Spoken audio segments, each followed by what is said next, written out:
We're here in iBomber Defense Pacific doing mission 21, Iwo Jima. Upgrades here, everything level 3. We've got slow for fire. Pretty much the new one I think is an interest upgrade for anti-aircraft. But I have everything listed below, so if you want to check that out. We got iron back, dig in, and bonus or entrenchment, and then fast fingers. I'm going to say comms upgrade for the anti-aircraft. And I've got this running on double speed, which is also why you can't hear the sound. It's just kind of quadruple speed because it's also a fast forward, but because this mission's a long one, this video would be taking half an hour. Either way, as you can see, we're digging in all over the turrets here, using that entrenchment bonus plus fast fingers to its maximum benefit. Means your turrets are doing as much damage as possible, which is pretty insane actually how much they can do. And you can see I'm kind of pausing very often and repositioning the turrets as they're needed, especially early on. You're going to need to do a lot of that.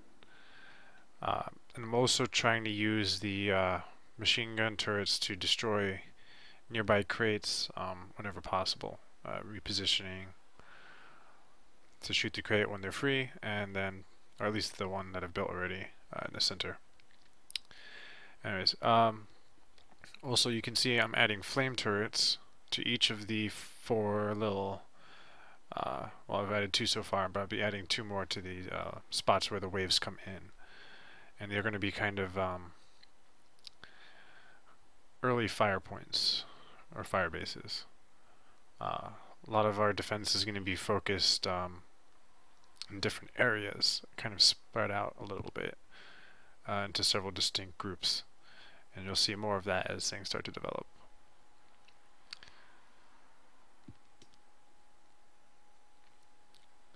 Alright, we're going to place our first anti-aircraft tower for wave 8 in the right section of the central part of the map.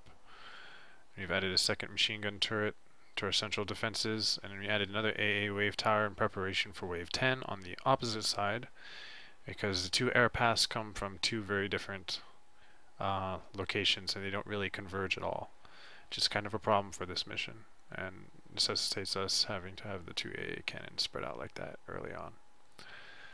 We finally added our bomb turret, upgraded it to level 2 right away. Working on the upgrades for the entry bases, which is, I guess, how I can refer to them.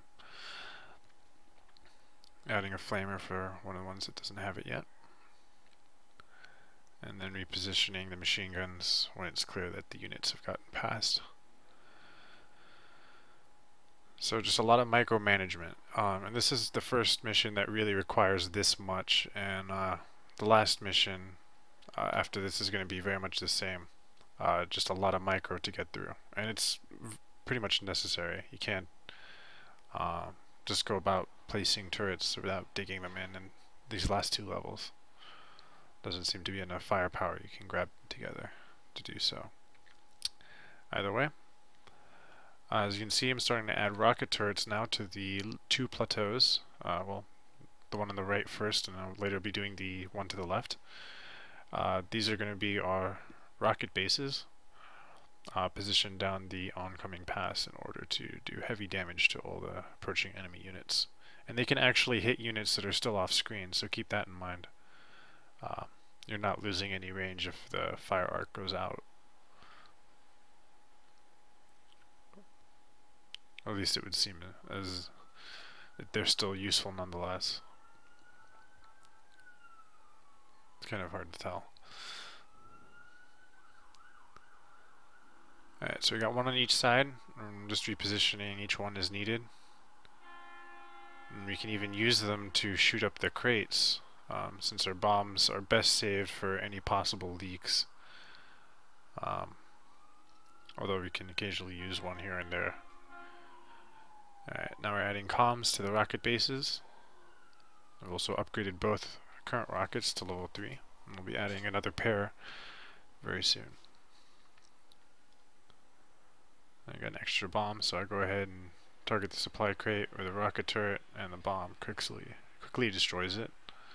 Saves us from having to use 2 bombs.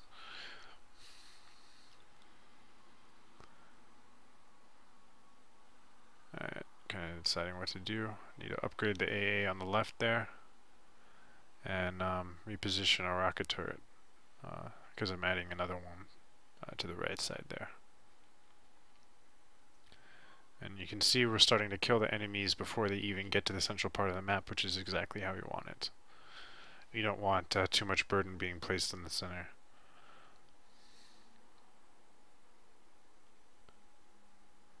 It's hard to defend, and even though usually it's best to defend converged areas, in this case it's easily overwhelmed, that particular essential part, even if heavily defended, and it's too difficult to keep guys from getting past.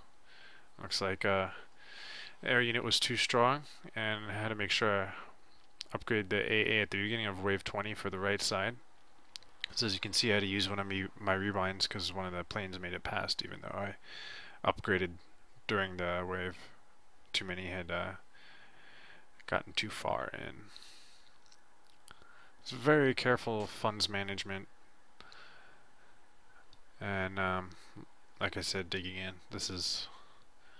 And it makes a big jump because you really didn't have to do much of this previously. That's probably what makes these last two missions the most difficult. But we're in the final stretch, although technically we've got halfway time-wise to go because everything is slower at this point. It takes longer to destroy.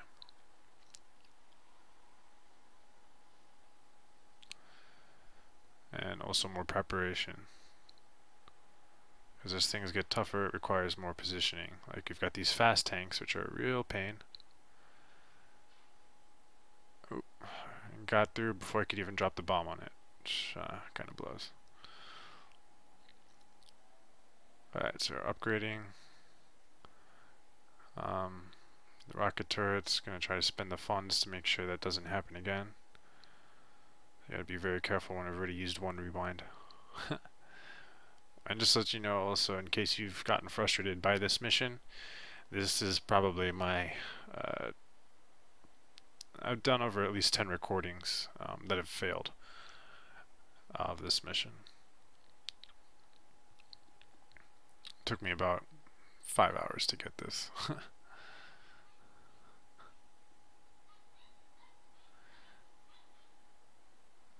Alright. So managing things well. Honestly, the biggest problem, as I was kind of talking about before, isn't so much the heavily armored stuff in this level, but it's the fast stuff. Simply because even though you can get a good angle with the rocket turrets, it's still not good enough to really be able to stop those fast tanks, especially because they can occasionally outrun the blasts, or very often anyways. We're adding a flamer to the center there to help stop those quick ones.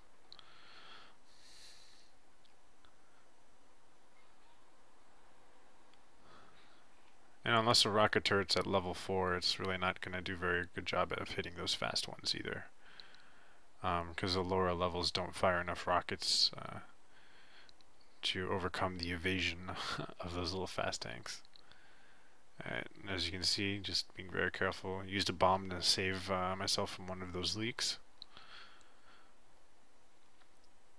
And you might want to take fast forward off for this mission. I'm just trying to use it to keep this video as short as possible.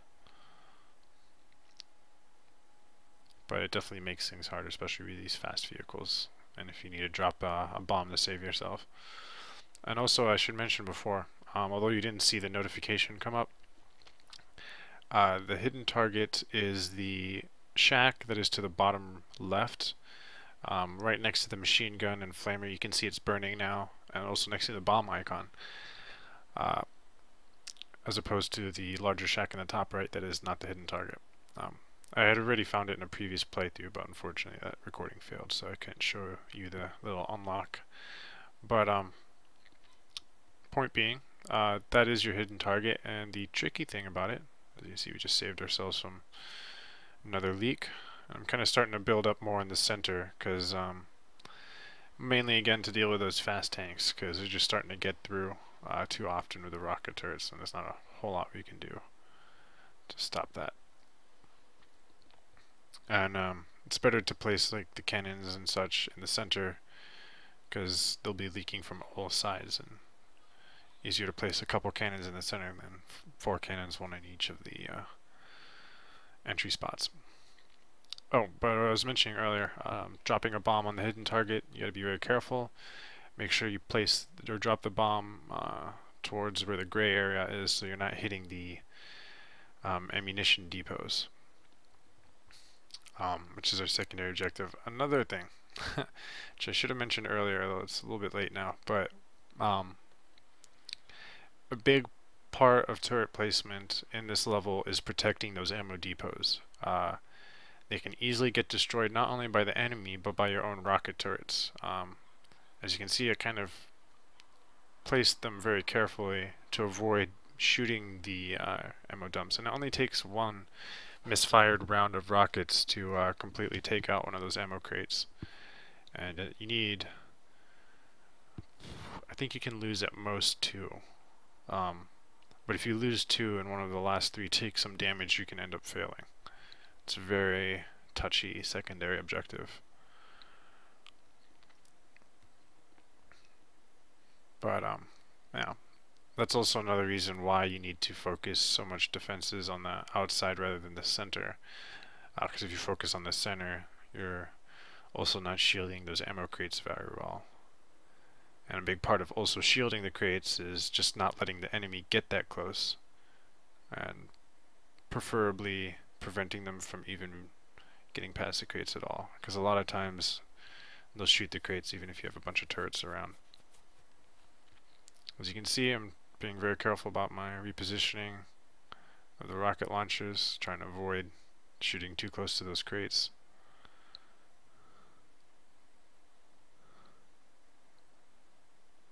You gotta deal with these heavily armored tanks. And I turned fast forward off because this is where things get really hairy. Plus we've used the rewind, so I'm not trying to fail now.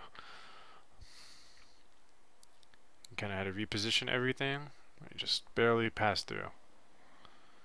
Now we're on the final wave. Everything needs to be repositioned again. Make sure you're not wasting potential firepower on a direction the enemy is not coming from. As you can see, the top left, there's no enemies coming from there, so there's no point in me positioning my turrets down this path. And with the extra funds we're able to use with upgrades, we actually stopped them far before they got anywhere close. And we're done here. Just want to take a quick second to make sure I got that objective. There's our full house for this level.